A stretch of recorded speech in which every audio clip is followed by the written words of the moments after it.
सौभाग्यशाली गुरुमुख सज्जनों, संत दादू दयाल जी के वचन हैं, जो साहिब को भावे नहीं सो बाट ना बूझी रे, साईं सौ सन्मुख रहो इस मन सौ जूझी रे। भक्ति मार्ग में सेवक सफलता को तभी प्राप्त कर सकता है जब वो सद्गुरु के वचनों को सत्य सत्य मान लेता है और अपने मन की समस्त कामनाओं और विचारों को पूर्णतः त्याग कर श्री आज्ञा मौज को शिरोधार्य कर लेता है। ऐसा करने से उस सेवक के मन की समस्त कामनाएं निर्बल और आत्मा सबल होने लगती है, जिसके फलस्वरूप वो काम, क्रोध, लोभ, मोह, अहंकार आदि से बच जाता है। सांसारिक दुख उसे नहीं व्यापते, क्योंकि वो सदा सुख स्वरूप सद्गुरु के ध्यान में ही लीन रहता है। मेरे सद्गुरु, मुझको तो तेरा सहारा चाहिए, मेरे दिल को तो फकत एक प्यार तुम्हारा चाहिए। हो बसी नैनों में प्यारी छवि तुम्हारी रात दिन, मन के मंदिर में सिंहासन साकार तुम्हारा चाहिए। रोशन कर दो हृदय को मेरे वास करके इसमें तुम, आके फिर जाना नहीं ये उपकार तुम्हारा चाहिए। अंतर मन के सूने नगर को आबाद कर दो सद्गुरु, घट की आँखों को प्रभु दीदार तुम्हारा चाहिए। कर दो ये अभिलाषा पूरी अपने दासन दास की, प्रीति का वर दो मुझे बस आधार तुम्हारा चाहिए।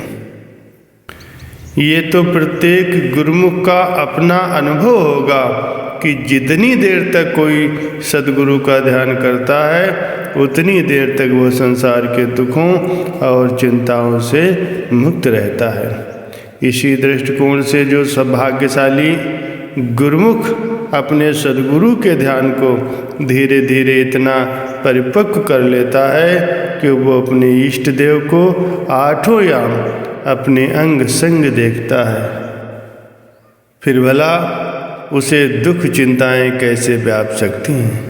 महापुरुष श्री गुरु अर्जुन देव जी महाराज जी का फरमान है, गुरु के सेवक को दुख न व्यापै। इसके विपरीत जो सद्गुरु के वचनों को न मानकर अपने मन का कहना मानता है, उसकी समस्त कामनाएं प्रबल हो जाती हैं और साथ ही साथ आत्मा निर्बल हो जाती है, जिसके फलस्वरूप वो अपनी आत्मिक उन्नति नहीं कर सकता और भक्ति मार्ग से भटक जाता है।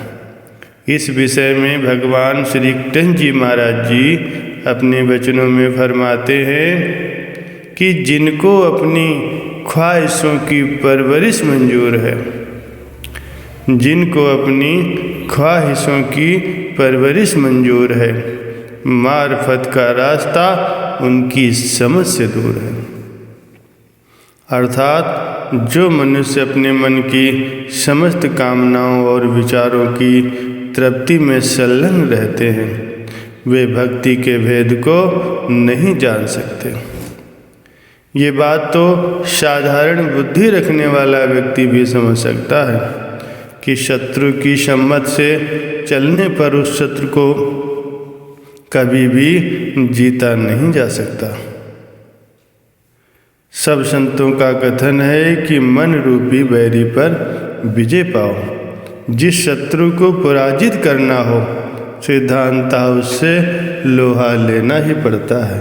ये सब तरह से निर्बल करने का प्रयत्न किया जाता है, अतः सेवक के लिए भी यह आवश्यक है कि वो अपने मन रूपी शत्रु को जीतने के लिए सद्गुरु महाराज जी के वचनों पर पूर्ण श्रद्धा और विश्वास रखकर मनमति को त्याग कर गुरुमति को धारण करें। तभी सद्गुरु की कृपा से वो अपने मन को जीतकर भक्ति के अनमोल धन से संपन्न हो सकेगा।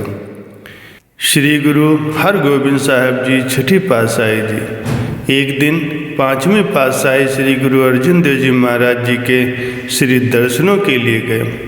उस समय श्री गुरु महाराज जी बगीचे में विराजमान थे।